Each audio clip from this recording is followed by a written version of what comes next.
Good evening, everyone. I'll call the meeting to order. First up is to approve the minutes from August 20th. So,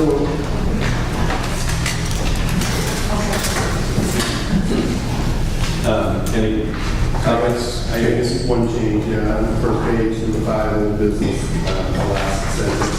Mr. Bradley would like highlights of the pros and cons. I'm pretty sure it has.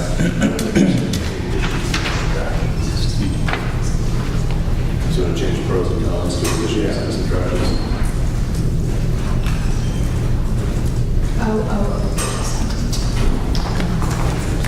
Everyone good with that? And then it's to say additions and subtractions as opposed to pros and cons. Any other changes? None, everyone in favor of the minutes as amended?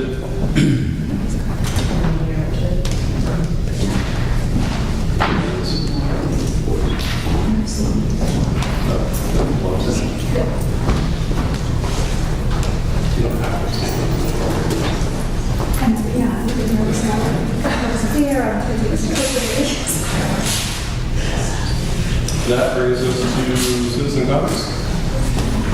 Is there any at this time?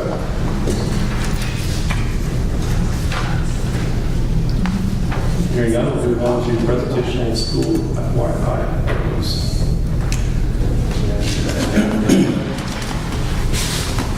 Digital business and into early childhood education update. Well, I have to apologize. I had a camera and a laptop that I thought was set up here. It's not. Susan was going to run over and set that up. I can either talk from the handouts. Do you want Is it in the closet there? I get it out of the closet.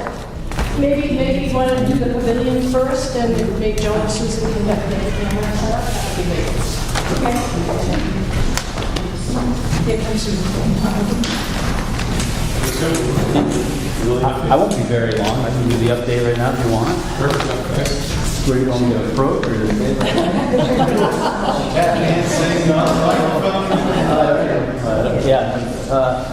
John Marshall, and I'm just on behalf of the Legacy Project Committee. I'm here to give you a little bit of update. Our school runs back. Oh,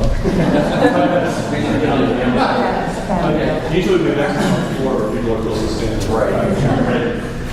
You probably noticed some work being done outside over the summer. After the paint party in the spring with everybody doing all the trusses and pounding the pegs, Mr. Skokie, with the help of Tamarack Construction as well, we put the trusses, you can see underneath the blue tarp out there, so they're all ready to be assembled this fall. The date is November 2nd for the raising, pending weather on all of the work days and pending getting all of the work completed, and also November 2nd, as long as it's not raining or snowing or sleeting or one of those things, that's what we're here for. So the excavation was done by Fred Henry and FF&J, and then John Stokey and Firm Foundations put in the piers. So Chris Foster, Firm Foundation, put the piers in, and then after a meeting with the staff, we squared up the piers to make sure that they were all set, and then we backfilled them.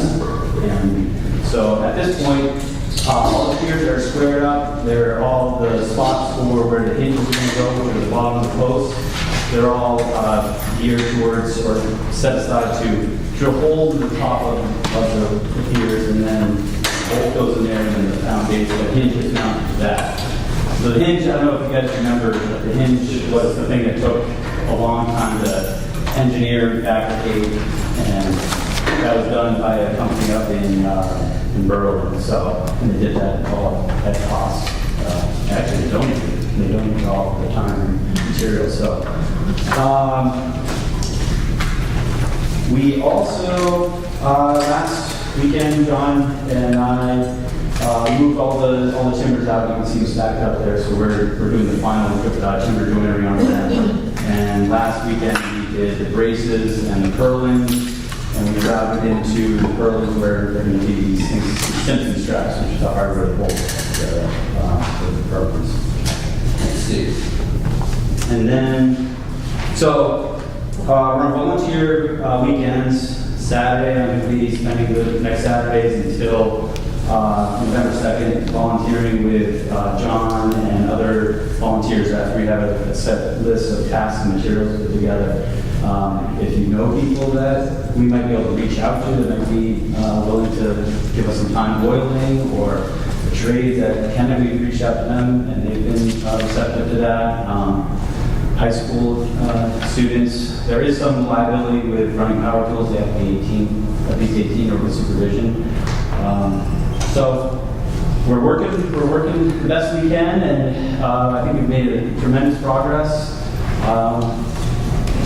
That's pretty much what the update is. It's going to be volunteer weekends until November 2nd, and then except for Columbus Day weekend, my anniversary, so I'm not working there. And that's pretty much what we have. John, do you have times that you're looking for, like 9 o'clock, Saturday morning? So what we've done is as a committee, kind of put like tasks and does it need to be somebody who's really qualified or specialized, or can it be somebody that can kind of be come in and you can teach them pretty easily? So we're putting together a list of jobs and then potential people that we can reach out to. It will be Saturdays for about 8 hours a day on Saturday. So typically it's like 9 to 4. So if someone just wants to volunteer, can they show up for 2 hours? We'll reach out. If they are interested, we can put them on the list of the volunteer list. And then we will reach out to them. They can even specify what skills they have or what they'd be interested in helping. They can call the school office. Call the school. Yeah. Susan's really heading that kind of organization of volunteers.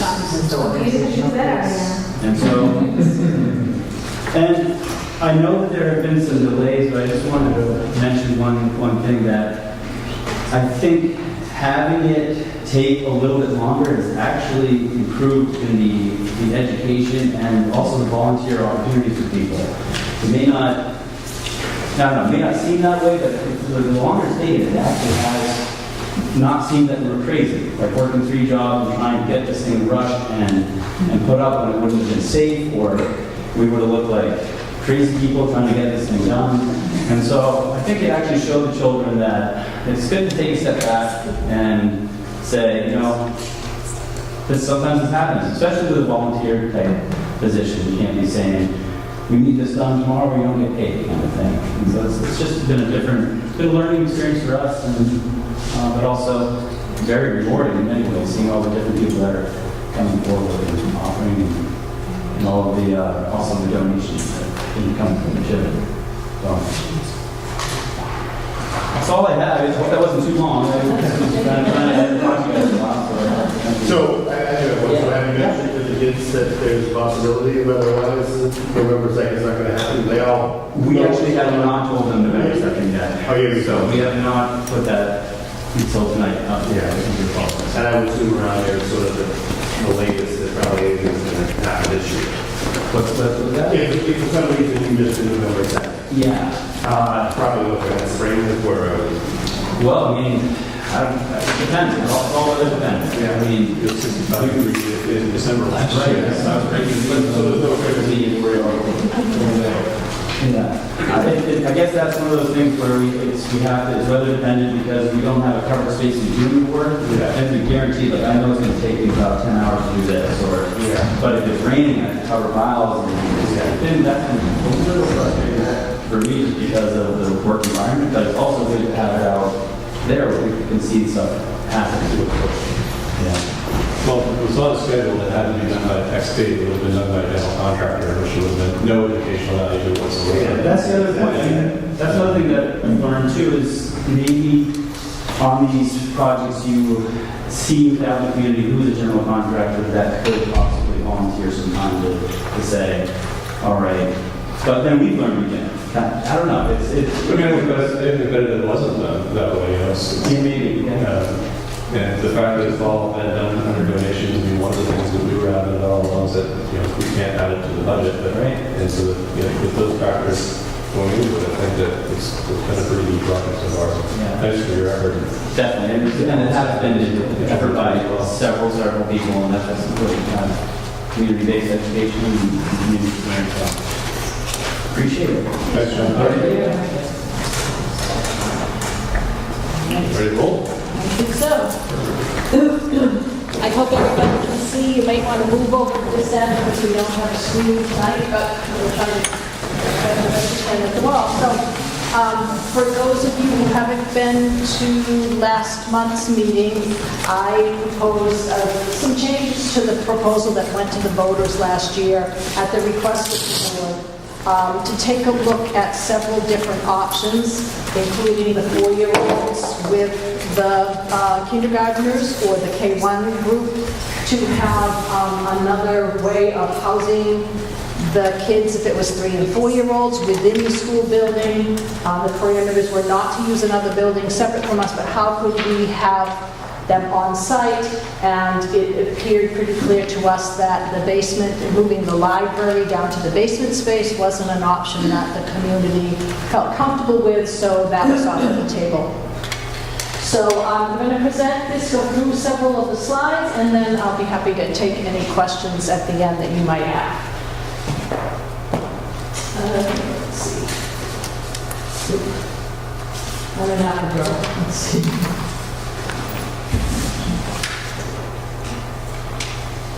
So when we look back, we've had many discussions about why would we want to have a public preschool available to our students in Jackson. As most of you know from living here, the private preschools that are available to us, now we used to have Bartlett, but now we no longer have Bartlett, are all located in Intervale, North Conway.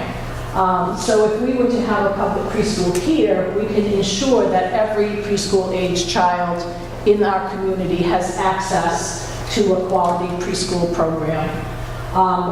We have all the support staff on site that can provide services, OT, PT, speech, all of those things can happen right within our building, which means that they can be supervised and monitored by myself and the SAU 9 administration without incurring travel costs, and it also brings families of preschool students to us so we get to know them and begin to develop that strong working relationship with them before kindergarten. We also, those of you who have had students go through our school know that we do a lot with all of our multi-age children together, K to 6. Now we would have 3-year-olds to 10-year-olds together, leading to that whole family and big buddy opportunity for our older students. Another reason was to begin to get our families engaged with our school, and then thereby being involved with the school, also by participating in community activities, school board, events that we have here at the Whitney Center. There are many families that have struggled in the past with our school dismissal time and the preschool dismissal times, and how do you pick up this child and that child, and calling people, so because of the distances. So if the children are all here at the building, it reduces that stress of the family of commuting back and forth, supports transitions into kindergarten. We'll know the children, we'll know what they need to be successful. And then we hope that that will make us more attractive as a community for young families to move here.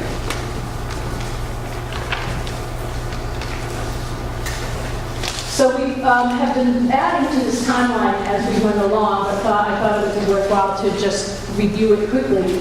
Back in October of 2014, a couple of community members came to the Jackson-Bartlett Joint Board meeting and suggested that wouldn't it be great if we were the leaders in education in our state, and we were the first to have kindergarten here in the Valley, so wouldn't it be great if we could also be the leaders in providing public preschool? So Mr. Bosse and myself agreed that that sounded great, and we began to discuss that opportunity of having a joint Jackson-Bartlett preschool program. We presented to the joint board that following May of 2015, and they directed us to start a committee to take a look at what that would look like. Emily Benson was named as the chair, And then we held some community listening posts, September of 2015 here in Jackson and October of 2015 in Bartlett. We presented our plan to the joint boards in October of 2015, and then Bartlett rejected it at their subsequent board meeting in November. And at that point, the Jackson board, with encouragement from some community members, decided that we would take a look at having one just for our community and going forward with a proposal for what preschool could look like here in our own town. So in November of 2015, we put a committee together, and Jess Delgado was named as the chair. We began our work in spring of 2016. So in January of 2016, we had a community forum at the Jackson Library.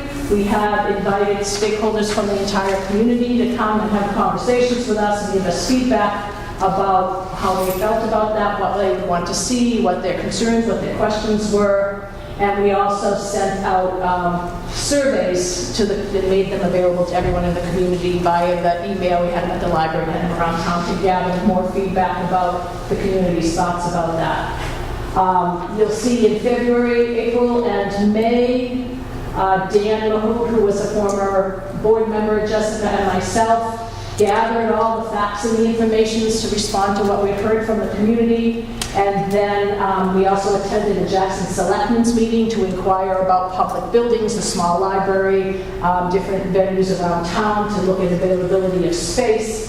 And then met with a larger committee that included 2 or 3 parents, 2 or 3 community members who didn't have children in the school, myself, Jess, and Dan, and as well as Pam Stimson joined us at that point too. We presented our thoughts to the Jackson School Board and taxpayers. We narrowed it down to one potential site, which was the community church, and approached the leadership of the church and began to have a dialogue with them about what that could look like. We had it inspected. We met with the fire department. We did a lot of work around looking at that as a viable option for the location of the preschool. September 2017, I made a PowerPoint presentation to the school board and to the taxpayers, and the board voted, kind of before that, then the board directed me to look at both the school option, could we do it at the school? The community church had taken some time to make the decision about what rent would be and how that would look, and then we talked about what would it look like if it was here at the school. So upon presenting that to the school board in September 2017, I was directed to further investigate, is it possible to do it at our school so that our children would be here on site for a number of different reasons.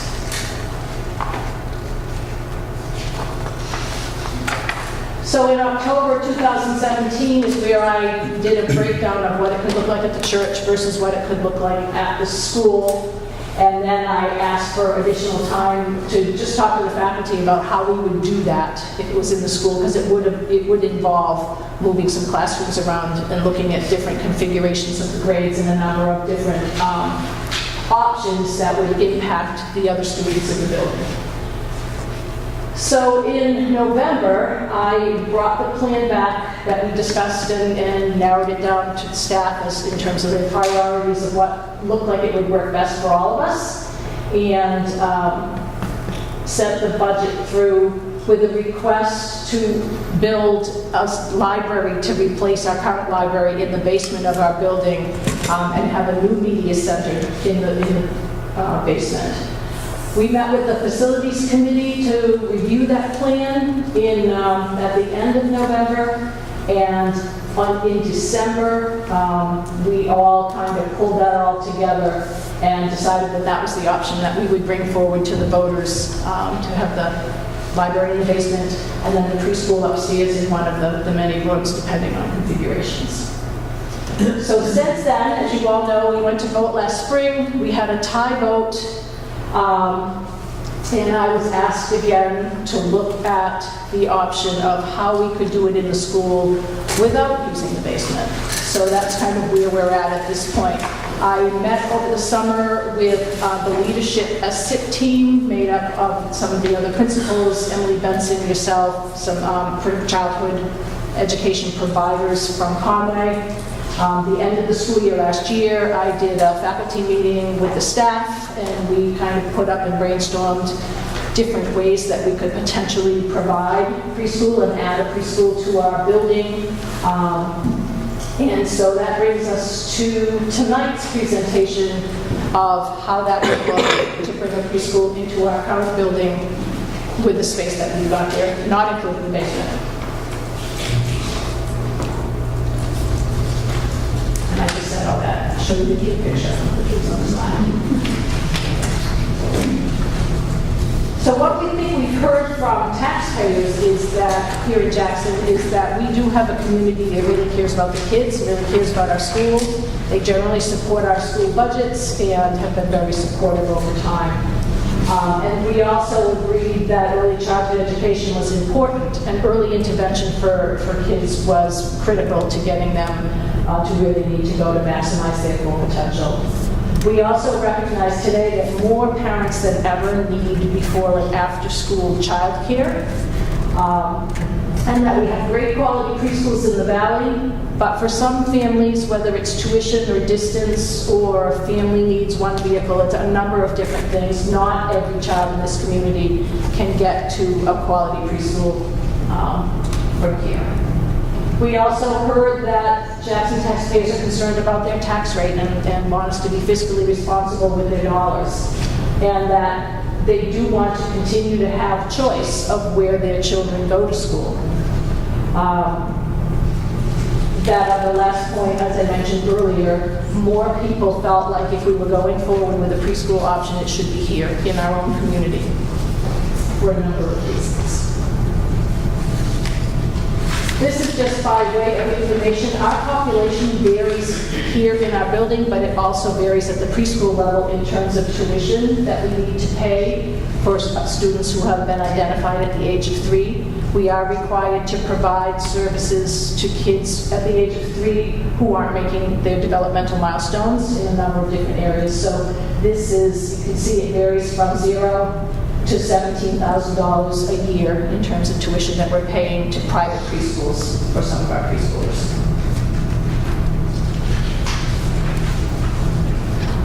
So here's the plan. It's basically the same in terms of the hours that it was before. A half-day program, 9 to 1, offered Monday through Friday. There'll be an hour of before care and 2 hours of after care that will be paid for by parents and caregivers. It's going to follow the SAD 9 calendar. And then it will be somewhere in the building based on numbers. I, as the principal and with the faculty, will look at the configurations of all of the grades and identify classroom space based on those elements, as we've always done in configuration. But we will need to use the library space for one classroom for one of the grade levels. Tuition will be free for Jackson residents, and we will determine the tuition rate for non-residents at a later date if we have space available after we take Jackson students. And I'll talk about how we're going to kind of prioritize our priorities with students later.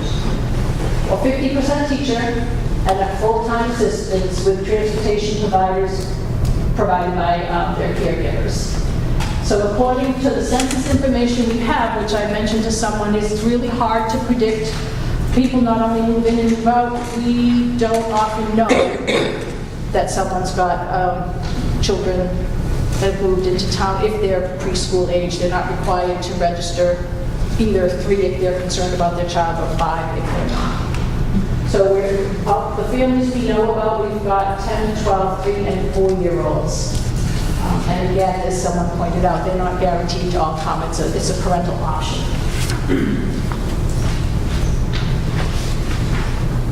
So we're setting a maximum enrollment of 10 to 12 students. We will give 4-year-olds first priority. We learned from the Bartlett experience, what was the projection for how many kids We were hoping for 18. They were thinking they would have 18 preschoolers this year in Bartlett. They have 34, I believe. 36. 36. 29 to 30 registered per day. Right. So we kind of are assuming that that means there were people we didn't know about, and that there were a lot more children not attending preschool than we thought. So they came out of the woodwork when it was offered to everyone. So those kiddos are now getting the equitable educational experience that they would not have had the opportunity to have had they not had public preschool. So first we would accept the 4-year-olds and the identified 4-year-olds, and then 3-year-olds who were identified would have the next priority in terms of space, and then other 3-year-olds could be accepted on a lottery basis as needed, up to the maximum enrollment number. Just so you're aware, one of the things that we do have here in Jackson is a really variable enrollment over time. So right now, we've got 50 students. 2 years ago, the projection for this year was 38. So it's hard to predict what we'll get and where we'll go in the future. We had 3 years ago, we had no one in kindergarten, and this year we had 11. So, and it's hard to predict whether that's a trend or if it's just a, kind of up and down thing. Do you have a number for the kindergarten? The kindergarten, I have to combine 3, 4, I didn't extrapolate out just the 4 years. Oh, I thought that was the 3 for next year. It was. So half of that class, Yeah. 4 or 5 of those kids would be incoming kindergartners for next year. But I don't have the exact numbers, so I'm working on that. So here would be the budget for that. The staff salaries, and that's combined, and I know Jessica asked me to make sure I spoke about them separately. A full-time para who has a 2-person health plan, which is just kind of a guess, and we kind of come in the middle of our pay scale, would cost us about $54,000. A part-time teacher working 50% time would not get insurance because they don't work enough hours, would cost us approximately $39,000, and we put $3,000 and change in there for hours they would need to start up on the first year as startup costs. The yearly supplies remain the same as in our previous presentation of $2,500. The curriculum amount is the same at $3,148, although that may have increased, Pam, I don't know, that was a number from you. And then looking at the furnishings that we would need for the inside of the building, we're estimating about $7,500. Outside, we need some additional fencing and a completely appropriate preschool-sized play space and bikes and trikes and the kinds of things that you need to have for preschoolers to be active outside is approximately $9,000.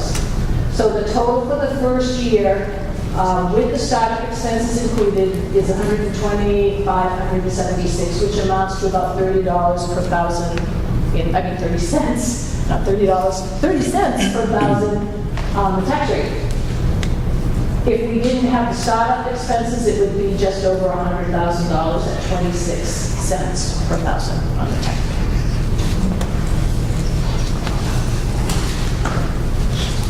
So that brings us to, are there any specific questions? How did you arrive at 50% teacher and a full-time assistant?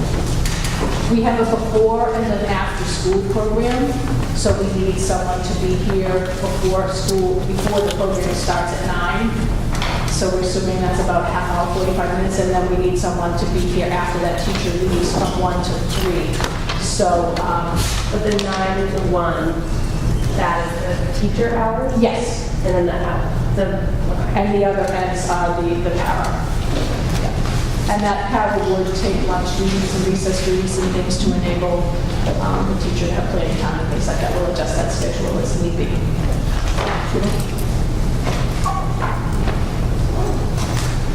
Yes? Yeah, just an observation on the Madison preschool tuitions slide. All this information is great. I found that slide a little bit confusing. I didn't realize that it was what the school was paying for children who needed additional support. I was thinking it could have been families in town who were paying tuition for their children to go to preschool. So I think just something clarifying there that is actually, I think whatever you're saying. We are paying that to private. And that would be a cost, those are numbers that would be a cost savings if you had the preschool in-house. That's true. Ariel? Would the preschoolers be able to attend the specials as well as the other students, like music and art? I don't believe they would certainly do them in the same way, like coming over here for 45 minutes. I see the Unified Arts people pushing into the classroom to support and consult the classroom teacher, because as you probably know, much of the preschool curriculum is singing and movement and painting and art and all of those things. So I don't see them coming out as on a separate basis for a going to eat, but right, Excellent. consultation basis. Thank you. Tish? What happens if you have a low population, like 2, 3, and 4-year-olds, and there are 5 of them or 3 of them? You just run it with the 2 teachers? You do really need, with the little folks, you do really need a second set of hands most of the day.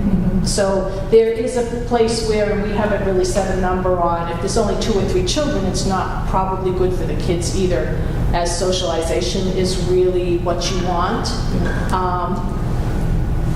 So we may have to consider not running it on the year if the numbers get that low, and then it looks like when we look at our census, it's going to stay that low. It would be hard to justify, and it wouldn't be good for the kids. Liz? I have a question regarding the anticipated enrollment.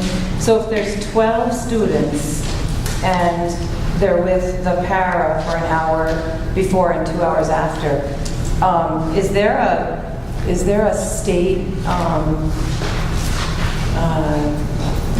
guideline? I'm making a bit of an assumption that all of our students aren't going to access the before-school program. I would not expect all 12 to be there, although, as Bartlett found out, I may be wrong.